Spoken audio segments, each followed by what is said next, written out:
మొదటి పత్రిక 11వ అధ్యాయము 27 నుంచి 30 వరకు చదువుకుందాం. కొరింథీయులకు రాసి కాబట్టి ప్రభువు యొక్క రొట్టెని తినెనో లేక ఆయన పాత్రలోంచి త్రాగునో వాడు ప్రభు యొక్క శరీరమును గూర్చియు రక్తమును గూర్చియు అపరాధి అగును. కాబట్టి ప్రతి మనుషుడు తను తాను పరీక్షించుకొనవలెను. అలాగు చేసి ఆ రొట్టెని తిని ఆ పాత్రలోంది త్రాగవలెను. ప్రభు శరీరమని వివేచింపక తిని త్రాగువాడు తనకు శిక్షావిధి కలుగుటకే కాని శిక్షావిధి కలుగుటకే తిని త్రాగుచున్నాడు. ఇందువలననే నీలో అనేకులు బలహీనలను రోగులనే ఉన్నారు. చాలా మంది నిద్రించుచున్నారు. అయితే మనలను మనమే విమర్శించుకొనని ఎడల తీర్పు పొందుకోదుము. చాలండి, ప్రార్థన చేసుకుందాం. మా స్థితికి కారణభూతుడైన మా ప్రియ పరలోకపు తండ్రి, ఈ మధ్యాహ్న కాల సమయమును నీ భోజనపు బల్ల మా ఎదుట ఉన్నది, మా మధ్య ఉన్నది ప్రభువా. నీ వాక్యం విరిచి మేము వడ్డిస్తూ ఉన్నప్పుడు ప్రభా, ఈ బల్లకు కావలసినటువంటి యోగ్యతను ప్రభా, ఈ బల్లకు కావలసినటువంటి అర్హతను మా జీవితంలో పరీక్షించుకోవటానికి నీ వాక్యము అద్దం వలె సహాయం చేయటానికి, ఉపయోగపడటానికి సహాయం చేయండి ప్రభా. తండ్రి మరి ఎంతో చక్కటి వర్తమానం మేము విన్నాం తండ్రి. మరి మేము ఏది మంచిదో తండ్రి, మరి ఏది నీకు ఇష్టమైనదో ప్రభా, మా ఆరాధన నీకు అంగీకార యోగ్యమైనదిగా ఉండటానికి కావలసినటువంటి నీతిమంతమైనటువంటి లక్షణాలను మేము ఎరిగినటువంటి వారమై తండ్రి, మరి మా యొక్క జీవితాలను నీ వాక్యంలో చూసుకోవటానికి సహాయం చేయండి ప్రభా. తండ్రి, మరి ఇటు అటు తిరుగులాడు హృదయమును తీసివేసి కేవలము నీ మీద కేంద్రీకరించగలిగినటువంటి జ్ఞానమును మాకిచ్చి నడిపించండి ప్రభా. తండ్రి, నీవే తండ్రి మరి నన్ను బలపరిచి తండ్రి, మరి నీ బిడ్డలకు ఏది అవసరమో అది మాత్రమే నేను ఇక్కడ మాట్లాడినట్లు సహాయం చేయమని ప్రార్థిస్తూ, నా సొంత ఆలోచనను జ్ఞానము తీసివేసి ప్రభా తండ్రి, మరి వాక్యపు పరిగేరుకు వచ్చినటువంటి నీ ప్రజలు తండ్రి సంపూర్ణమైనటువంటి ఆహారముతో వారు మరలా తిరిగి వెళ్ళినట్లు సహాయం చేయమని ప్రార్థిస్తూ, ప్రియమైనటువంటి యేసు క్రీస్తు ప్రభు వారి ఘనమైనటువంటి సర్వశక్తి కలిగిన నామమున అడిగి వేడుకుంటున్నాము తండ్రి, ఆమేన్. దేవుని బల్ల మన ఎదుట ఉంది. దేవుని బల్లకి చాలా ప్రాముఖ్యత ఉంది.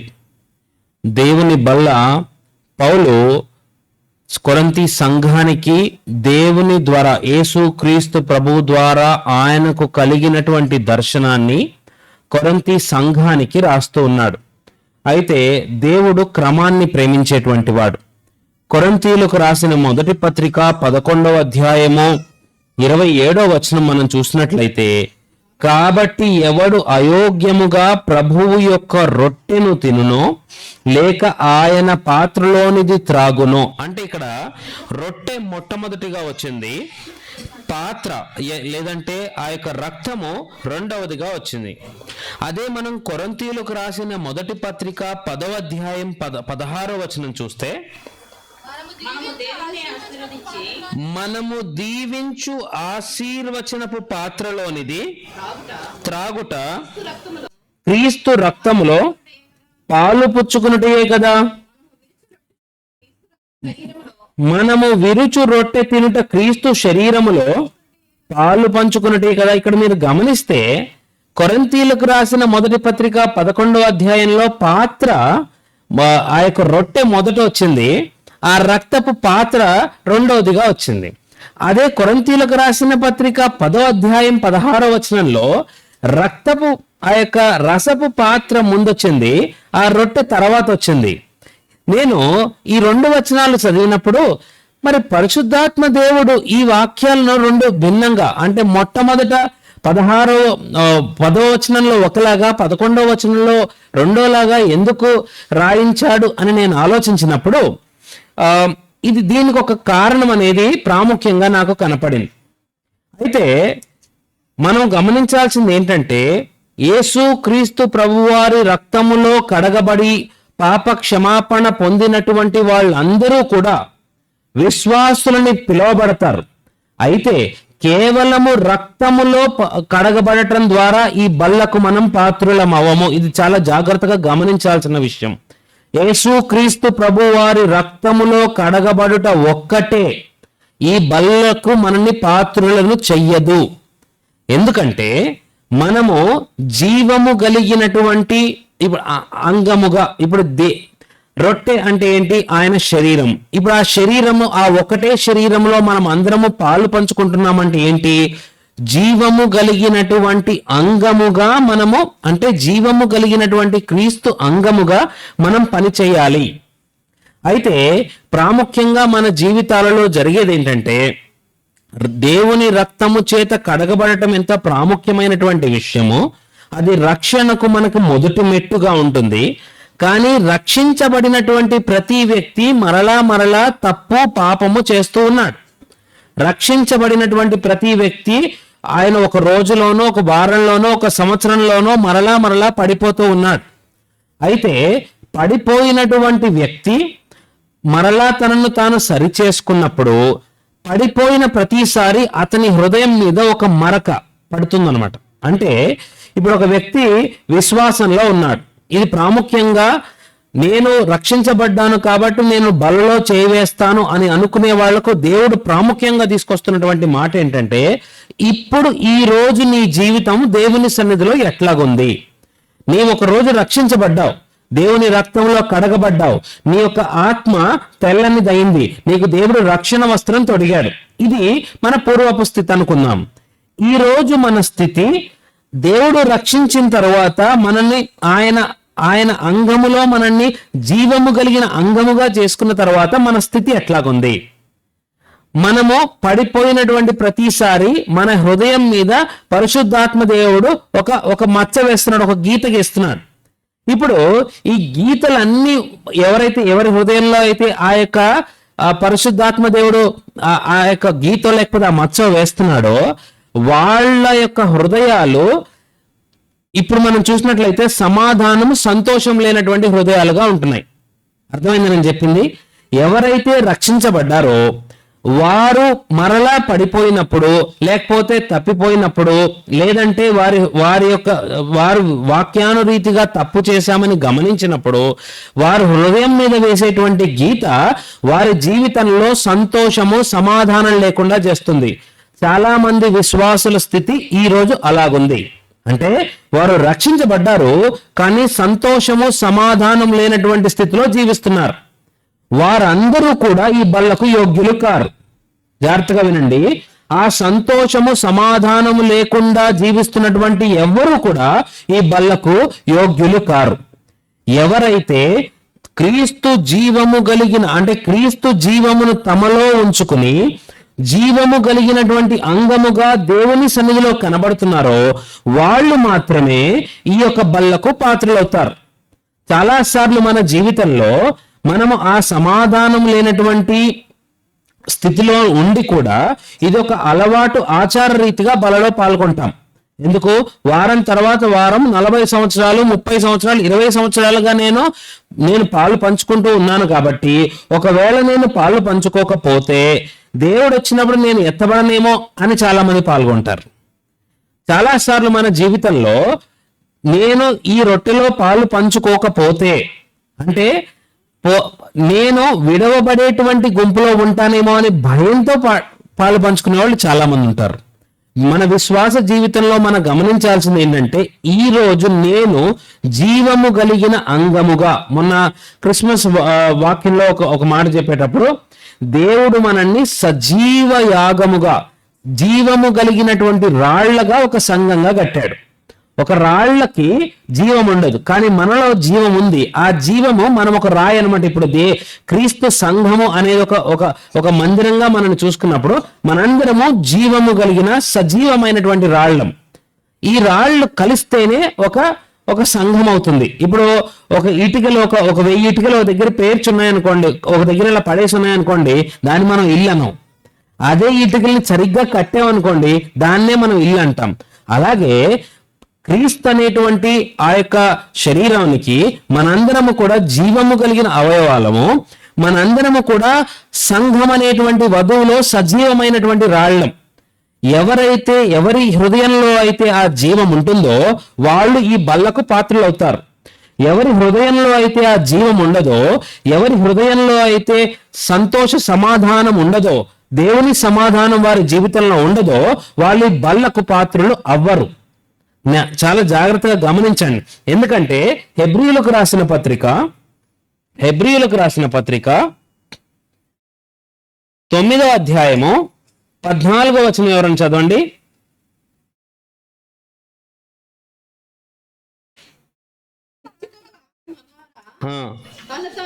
తను తాను దేవునికి నిర్దోషినిగా అర్పించుకున్న క్రీస్తు యొక్క రక్తము ఈ జీవక్రియలను విడిచి జీవము గల దేవుని సేవించుటకు మీ మనస్సాక్షిని ఎంతో ఎక్కువగా శుద్ధి చేయను.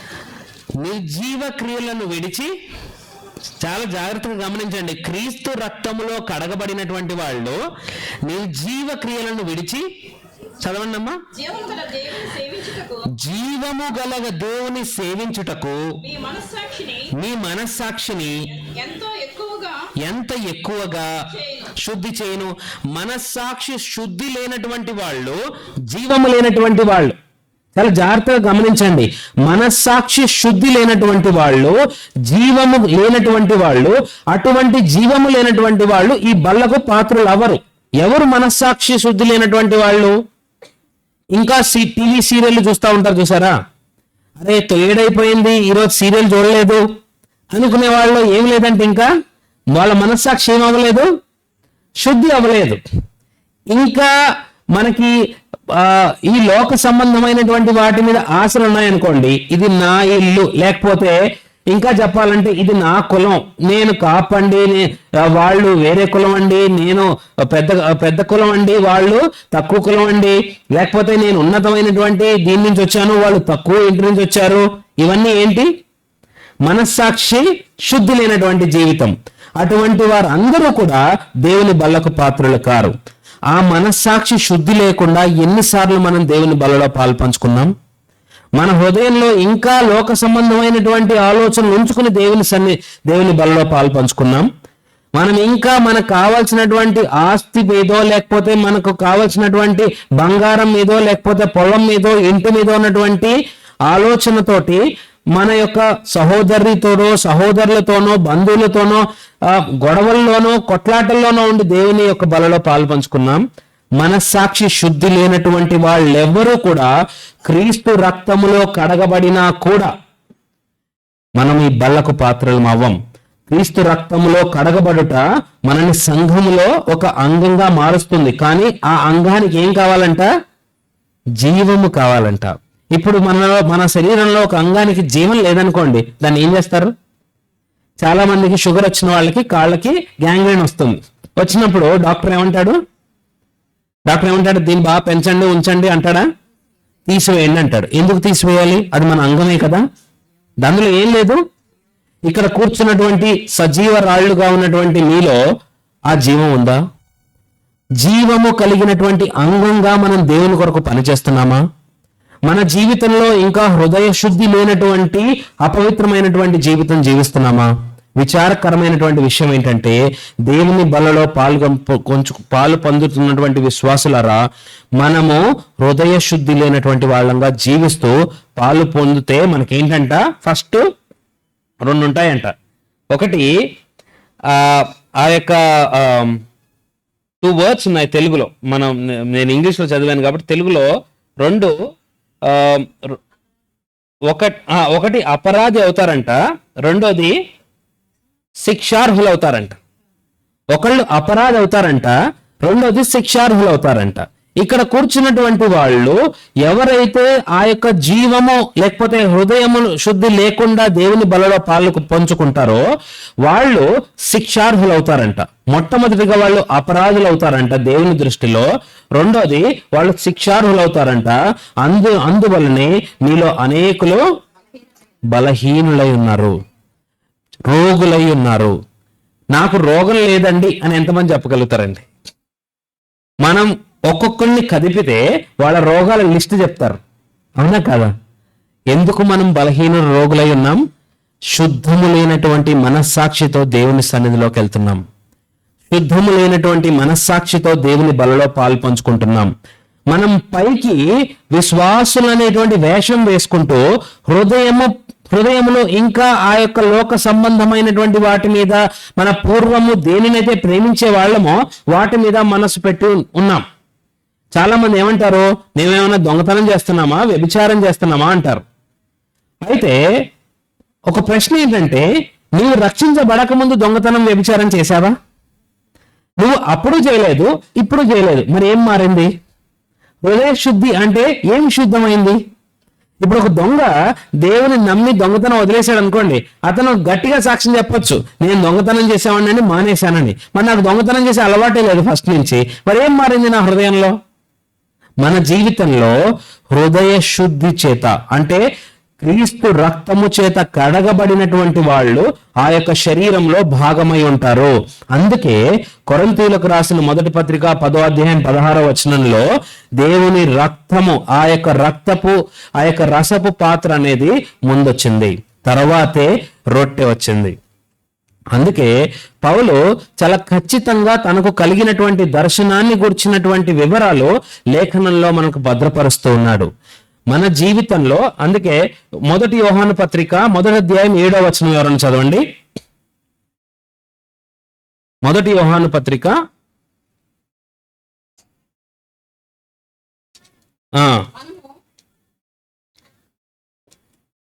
ఆయన రక్తం ఉంటుంది, and the blood of Jesus his son cleanses us from all sin. తెలుగులో చదవండి. యేసు రక్తము ప్రతి పాపము నుండి మనలను పవిత్రులుగా చేయును. ఇప్పుడు ఒక పాపి దేవుని సన్నిధిలోకి వచ్చాడండి. ప్రభువా నేను పాపిని అని ఒప్పుకున్నాడండి.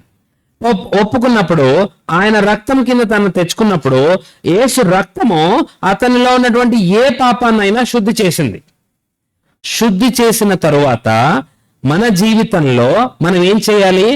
ఏ పవిత్రతనైతే దేవుడు మన జీవితంలో పెట్టాడో ఆ పవిత్రతను అప్హోల్డ్ చేయాలి. కానీ మనం ఏం చేస్తున్నాం?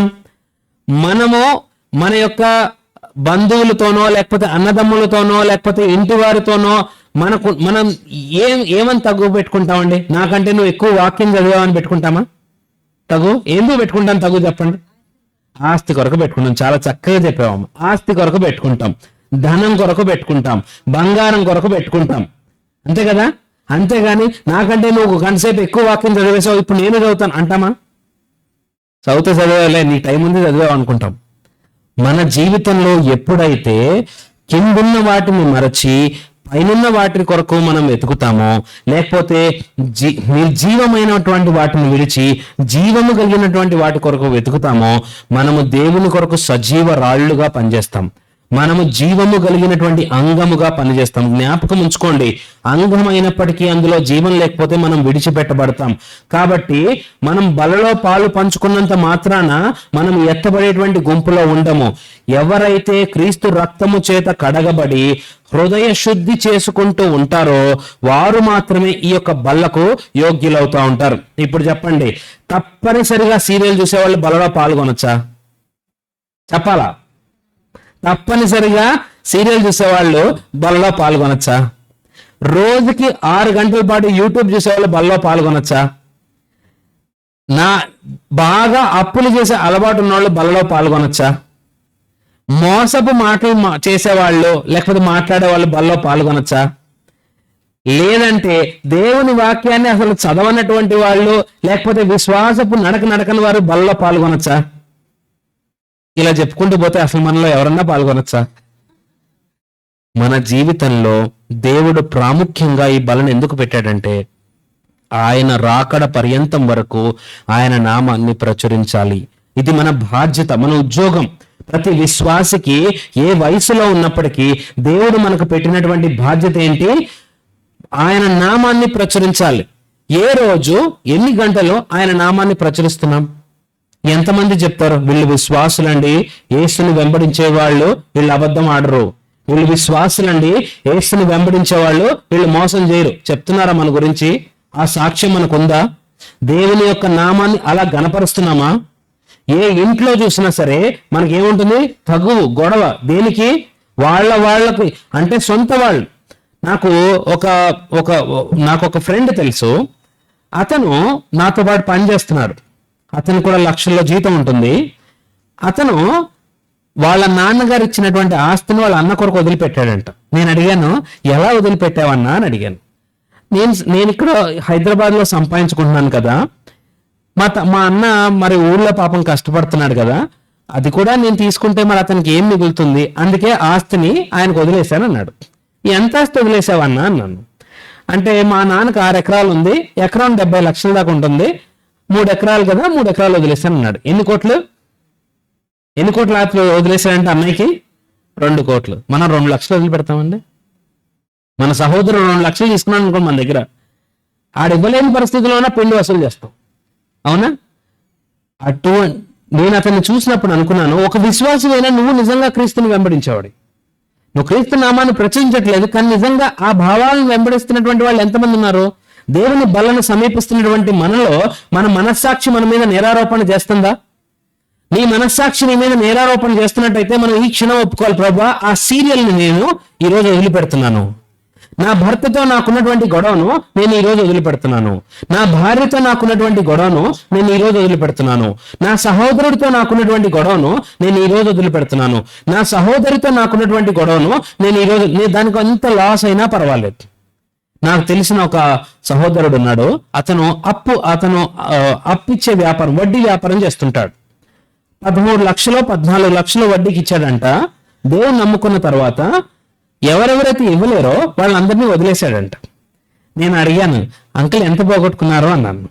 అంటే ఆయన అన్నాడు, డబ్బు పరంగా అయితే 5-6 లక్షలే పోయినాయి, కానీ ఎన్నో ఆత్మలు సంపాదించుకున్నాను అన్నాడు. నాకు చాలా ఆనందం వేసింది ఆయన చూసినప్పుడు. రక్షించబడిన తర్వాత ఆ యొక్క నేరం అంటే ఆ యొక్క నేరారోపణ చేయనటువంటి మనస్సాక్షి అంటే అది.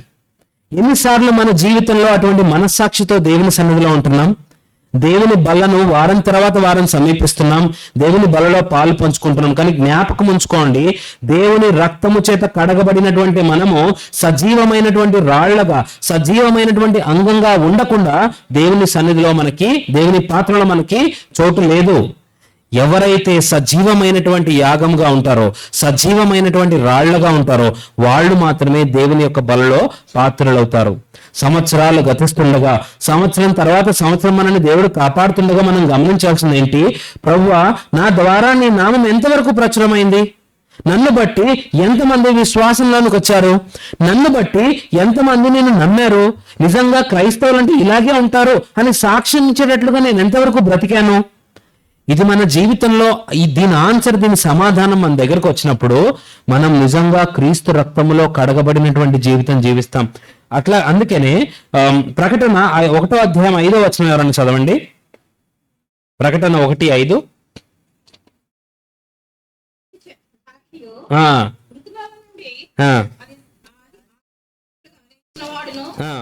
భూపతులకు అధిపతినైన యేసుక్రీస్తు నుండి కృపా సమాధానములు మీకు కలుగునుగాక. మనలను ప్రేమించుచు మన రక్తము వలన మన పాపము నుండి మనల్ని విడిపించువానికి మహిమయు ప్రభావమును యుగయుగములు కలుగునుగాక. చాలండి. నమ్మకమైన సాక్షి, నమ్మకమైనటువంటి సాక్షియు, మృతులలో నుండి ఆది సంభూతుడుగా లేచిన వాడును. ఎవరైతే ఆ యొక్క యేసు క్రీస్తు ప్రభువు వారి మీద నమ్మకం ఉంచుతారో, విశ్వాసం ఉంచుతారో, ఆయన రక్తము చేత నేను కడగబడ్డాను, అంటే మనలను ప్రేమించు తన రక్తము వలన మన పాపముల నుండి మనలను విడిపించడానికి మహిమయు ప్రభావమును యుగయుగములు కలుగునుగాక. మన పాపముల నుంచి ఆయన మనల్ని విడిపించాడు. మనం ఏం చేయాలా? మళ్ళా ఆ పాపంలో పడకూడదు, మళ్ళా ఆ యొక్క శిక్షా విధికి పాత్రలు కాకూడదు. అందుకొరకు దేవుడు మనకి బల్ల పెట్టాడు. అంతేగాని ఆచారంగానో అలవాటుగానో లేకపోతే ఇంకొక వాక్యం చెప్పాలి కాబట్టి, ఇంకో మెసేజ్ చెప్పాలి కాబట్టి మధ్యలో బ్రేక్ గానో దేవుడు పెట్టలేదండి. పౌలు కొరింథీ సంఘానికి చాలా క్లియర్ గా రాస్తూ ఉన్నాడు, నీవు రక్తము చేత కడగబడి సజీవమైనటువంటి అంగముగా ఉంటేనే బల్లో పాల్గొను, లేకపోతే నీవు దూరం ఉండు. ఎందుకు? నీ బల్ల నీ కొరకు నా కొరకు కాదు. ఎవరైతే దేవుని కొరకు సజీవమైనటువంటి యాగంగా ఉంటారో వారి కొరకు. అంటే ఈ రోజు దేవుని త్రాచులో నువ్వు ఎలా ఉన్నావు? దేవుని త్రాచులో తూచినప్పుడు నువ్వు ఎక్కడున్నావు? నీ సాక్ష్యం దేవుని సన్నిధిలో ఎట్లా ఉంది? నీ యొక్క ప్రవర్తన, నీ మనస్సాక్షి దేవుని సన్నిధిలో ఎట్లాగుంది? చాలా మంది ఉంటారు, వారు వారి వారు ఎవరితోనూ వారికి పడదు, మాట్లాడితే తగువే. అటువంటి వాళ్ళు ఏం చేయాలంట? వాళ్ళు ఏం చేస్తున్నారు? దేవుని యొక్క నామమును ప్రచురించట్లేదు. అటువంటి వారు ఈ బల్లో పాలు పంచకూడదు. కానీ ఎంతమంది పాలు పంచుకుంటారండి గొడవలతోటి? ఎవరిని కదిపినా సరే, ఏ కుటుంబాన్ని కదిపినా సరే, గొడవలు లేనటువంటి ఇల్లు దొరకటం లేదు. సామాన్యమైనటువంటి విషయం కాదండి ఇది. ఎందుకంటే ఈ లోకాధికారి మన జీవితాలలో ఆ గొడవలు పెడుతున్నాడు, ఆ ఆశను పెడుతున్నాడు. ఎప్పుడైతే మనకు ఆ యొక్క ఇంట్రెస్ట్, ఆ ఆశలు ఉంటాయో, మనము దేవుని చేత, దేవుని నామ ఘనత కొరకు పనిచేయాలనే సంగతి మర్చిపోతాం. మన గొప్ప కోసం పనిచేస్తాం. ఇప్పుడు ఒక ఎమ్మెల్యేనో ఒక ఎంపీనో ఉన్నాడు అనుకోండి, అతను వచ్చాడు అనుకోండి, ఏం చెప్తాడు? నేను ఇచ్చేసాను, నేను నచ్చేసాను, నేనే తెచ్చాను, నేనే చేశాను అంటాడు. మన జీవితాలు కూడా అటువంటి సాక్ష్యాలు ఇచ్చేగా ఉన్నాయి. నేను చేశాను, నేనే చూశాను, నేనే చేశాను. ఇద్దరు పిల్లలు చేశానండి అంటారు చాలా మంది. నువ్వు చేసావా అనుకుంటాను నేనైతే. నిన్నే పాస్టర్ గారు చెప్తా అన్నారు, పిల్లల్ని కంటానికంటే ఎవరు కనాలంటే ఎవరు ఇవ్వాలంట? దేవుడు ఇవ్వాలంట. నాకు అభలే ఆశ్చర్యం అనిపించింది ఆ మాట. ఎందుకంటే చాలా సార్లు మనం ఏమనుకుంటాం, మేము కనట్లేదని అనుకుంటాం, కానీ దేవుడు ఇవ్వట్లేదని ఎంతమంది చెప్తారో అటువంటి సాక్ష్యం చెప్పే వాళ్ళు ఉండాలి. ప్రతి విషయంలోనూ ఆయన నామ ఘనత కొరకు పనిచేస్తున్నామా, లేకపోతే మన సొంత ఘనత కొరకు పనిచేస్తున్నామా? సంవత్సరం గతిసిపోతుంది, నూతన సంవత్సరంలోకి అడుగు పెడతా ఉన్నాము. మన సాక్ష్యం దేవుని సన్నిధిలో ఎట్లాగుంది? ఈరోజు ఈ ఘడియ సజీవమైనటువంటి రాళ్లగా, నిర్జీవ క్రియలు లేనటువంటి ఆ యొక్క హృదయ కాఠిన్యం పోయి మెత్తనైనటువంటి హృదయముతో, ఆ యొక్క ప్యూర్ హార్ట్ తో దేవుని సన్నిధిలో మనం ఉంటున్నామా? ఈ ప్రశ్న మనం వేసుకున్నప్పుడు నిజంగా దాని యొక్క సమాధానం మనకు దొరికితే, మనల్ని మనం సరిచేసుకున్నప్పుడు, ప్రభువా నేను ఈ రోజు నీవు నాకు చూపించినటువంటి నా రహస్య పాపాన్ని నేను వదులుతున్నాను అని అనుకున్నప్పుడు మనం ఈ బల్లకు పాత్రలు అవుతాం. జ్ఞాపకం ఉంచుకోండి, ఇది ఆచార రీతిగా, అలవాటు రీతిగా మనం చేసినట్లయితే మనం అనారోగ్యానికి లేదంటే మరణానికి పాత్రలు అవుతాం. మనము దీన్ని గ్రహింపుతో చేసినట్లయితే దేవుని కొరకు వెలిగేటువంటి జ్యోతులుగా ఉంటాం. ఇప్పుడు మన ముందు ఒక 5 క్యాండిల్స్ ఉన్నాయండి. మన చేతిలో ఒక క్యాండిల్ ఉందండి. ఇప్పుడు ఆ 5 క్యాండిల్ వెలిగించాలంటే మన చేతిలో ఉన్న క్యాండిల్ వెలిగి ఉండాలా లేదా?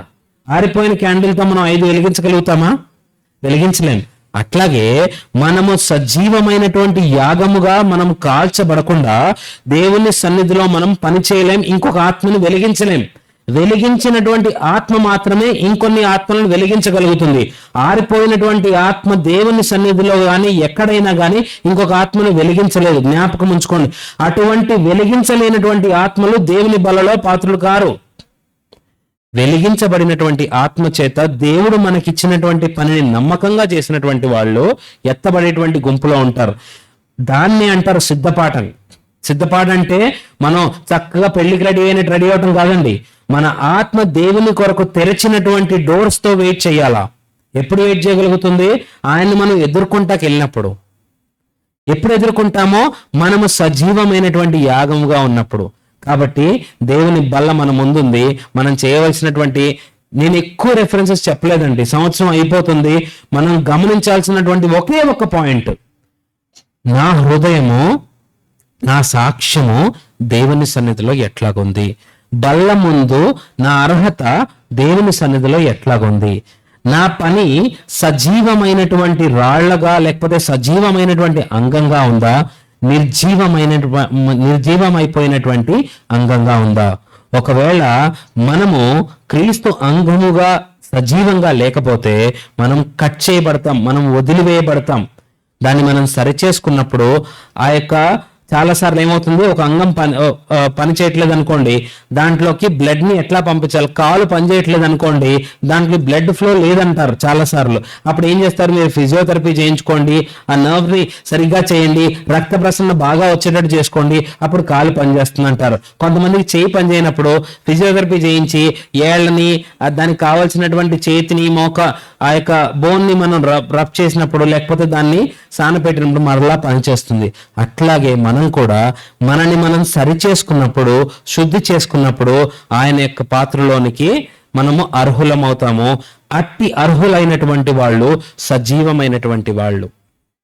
వాళ్ళు దేవుని నామమును ప్రచురించేటువంటి వాళ్ళు. మన పాత రోత జీవితాలు ఇంకా మన జీవితంలో ఉంటే, మన రహస్య పాపాలు ఇంకా మన జీవితంలో ఉంటే మనం ఏమైపోతామో విడిచిపెట్టబడతాము.